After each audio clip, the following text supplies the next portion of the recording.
The transgender movement is out of control.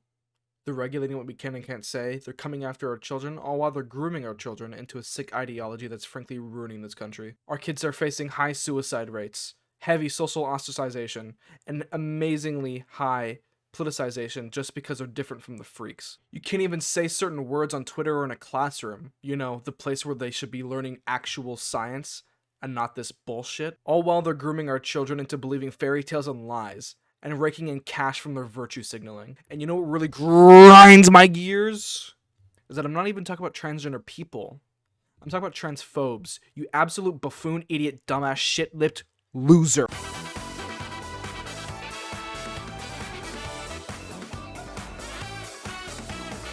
Alright, let's get serious for a moment. Transgender kids, who do exist by the way, they're just as real as any typical child.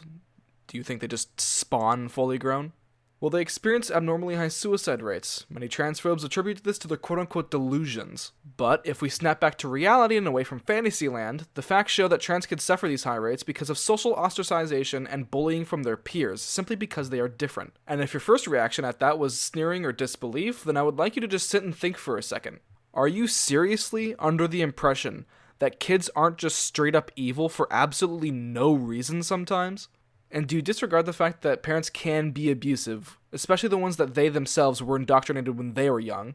Kids pick on others who are different from them. This is a fact about reality.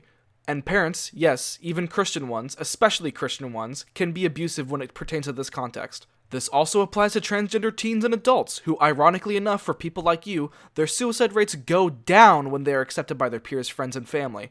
A tight support net can be life or death for transgender people, not because they're mentally ill, but because anyone who is experiencing a problem with themselves is going to be vulnerable to suicidal ideation if their problems are constantly invalidated and are outcasted for it. Teaching kids to be understanding of transgender people, and even simply that they exist, is being heavily restricted in most states under the guise of it being anti-grooming policies. This not only does nothing to stop actual grooming, but it actually makes it worse. Many people will argue that teaching kids about LGBT concepts is grooming because it most often takes place during sexual education, which they think it means they're going to be taught to have gay sex or how to have gay sex, which is factually, objectively, ontologically, conceptually, practically, essentially not the case. These same people will also only complain about sex ed when it comes to LGBT stuff, but normal sex ed is fine because reasons, I guess.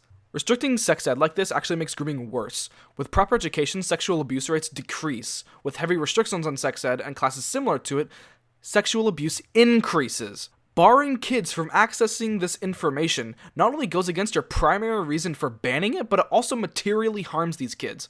If a child is gay, they are gay. There is no changing that. All you're doing is forcing them to not know what the fuck is going on with their brain and body until a point where irreparable mental damage has already occurred, instead of giving them access to essential knowledge that could help them understand themselves. This is not grooming. This is education. Education is not grooming. Any exceptions to this rule are just that, exceptions. Any anecdotal articles that show one teacher did something bad does not matter. The rule still stands. One teacher doing something weird does not invalidate the entire process. You are just evil and want to spread your evil ideology that keeps kids on the verge of suicide and more vulnerable to actual, real, and tangible sexual abuse. It's not just schools either. Your favorite billionaire friend that you love to meet ride seems to be shadow banning words associated with LGBT concepts on the Bird app, which is just censorship of free speech, which if you didn't suffer major loads of cognitive dissonance, you would be extremely mad about that, because it goes against everything he bought the fucking app for. Republicans that spread this hypocrisy and rhetoric are simply evil. There is no way around it. They are just evil. All of this while refusing to actually understand transgender people and advocating for their extermination. Oh, don't believe me? So when Michael Knowles spoke of exterminating transgenderism entirely at CPAC, was that him just saying he wants to protect the kids? No, you fucking dullard. That was him utilizing genocidal rhetoric to get people riled up. You can't exterminate heterosexuality, for example, without killing all heterosexual people. Now can you? It's the same shit with transgenderism. The groomer rhetoric is specifically designed to facilitate this attitude amongst all right-leaning people. These talking points are fundamentally genocidal. Yet you don't bother with actually learning about them or their plights. You don't read the science. You people have 2 studies that have been debunked over and over and over and over and over for nearly a decade, while the actual science agrees that transgender people are valid. And I'm not just talking about 1 or 2 scientists with shoddy studies. I'm talking about an overwhelming body of evidence that suggests this, and that has been growing since the 1800s. Oh, but it's just woke liberal science. Yet you will not say this about literally anything else. You don't say this about relativity. You don't say this about the Higgs boson. You don't say this about modern power generation from fossil fuels, despite fossil fuel power generation being literally propagandized as good when it's actually factually not. And the list goes on. But the only things you disregard science for are things you don't like. You were a meme. You're a fucking joke. The only reason people take you seriously is because people like you have a lot of social and political power. Otherwise, you'd be a laughingstock. And to be fair, you people already are. Every day another one of your conglomerates of human waste gets clowned on. Overall, though, I don't really expect this section to be rhetorically convincing. But I hope, at least, that I poked a hole in your brain that might cascade into an actual change for the better.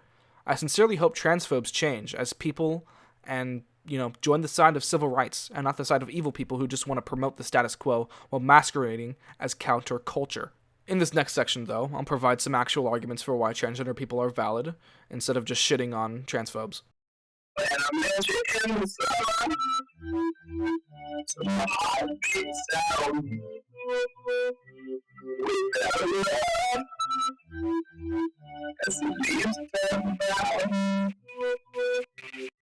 The first thing to take note of is the actual difference between sex and gender.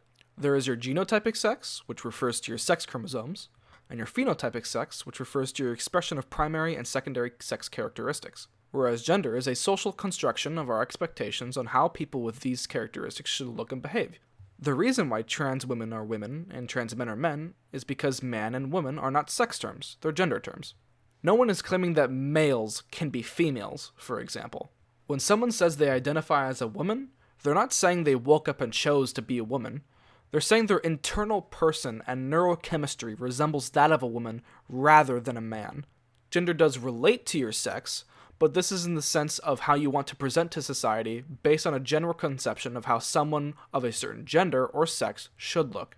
Like when people say that sex and gender are not the same, they're not saying they're mutually exclusive, they're just saying they're not the literal same word and mean the literal same things. For example, a trans woman will change their body and undergo voice training and wear different clothes and stuff, not because they think they're changing their birth sex, but because they want their appearance to represent what their internal person resembles. A trans person is able to change many aspects of their physiology, which in general is arguable that the most feminine trans woman is probably closer to a biological female than the most feminine cis man, which to me at least would indicate that even on a biological level, they should be recognized as a woman. When someone says a woman is an adult human female, they're not defining woman, they're defining a sex category. A woman is not a member of a sex category, a woman is a member of a specific gender category. And yes, I know, this is medical essentialist rhetoric, but I'm just utilizing this rhetoric to get the concept through the door. Transgender people are also not mentally perturbed or suffering from delusion. Gender dysphoria is similar to body dysmorphic conditions, but the difference is that generally with body dysmorphic conditions, your brain is seeing a false body that isn't there and becoming distressed on how it should look. With gender dysphoria, your brain is aware that your body is your body, it is seeing exactly what's there, but the brain's structure doesn't match the body. They're not men who think they're women, they're physiological males who are acutely aware that they're physiological males, despite being female on a neurochemical and psychological scale. This also creates a distressing dissonance between the brain and the body. They don't harbor delusions, they know what they are, they simply know what they should be. For example, if there's an out-of-shape person who wants to become healthy, you don't tell them to not do it or discourage them from following their dream simply because their body is the way it is and they were meant to be like that. No, you encourage them to be healthy and follow their dream. It's the same thing with transgenderism. The only difference between these two things is that transitioning is a more of a medical and social process, whereas exercising is a physical process.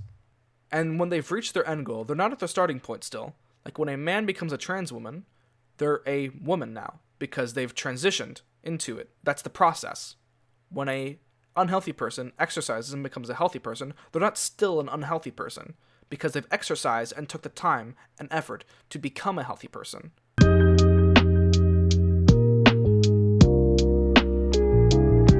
Overall, not only is it destructive, but in some cases flat out evil to be ignorant about these issues. And I didn't even cover it to the full extent. There were a lot of gaps in my rhetoric, which was slightly intentional to encourage myself to make a a more like exclusive video on just the facts about the matter, but that's besides the point. If you're someone who will go out and call transgender people groomers and listen to the genocidal rhetoric that pundits pump out on the daily and agree with the legislation banning the conceptual existence of trans people, then you are flat out evil. No ifs, ands, or buts, you are just evil. However, you can change. I was once a transphobic Republican myself, who thought transgender people were just all delusional, degenerate freaks.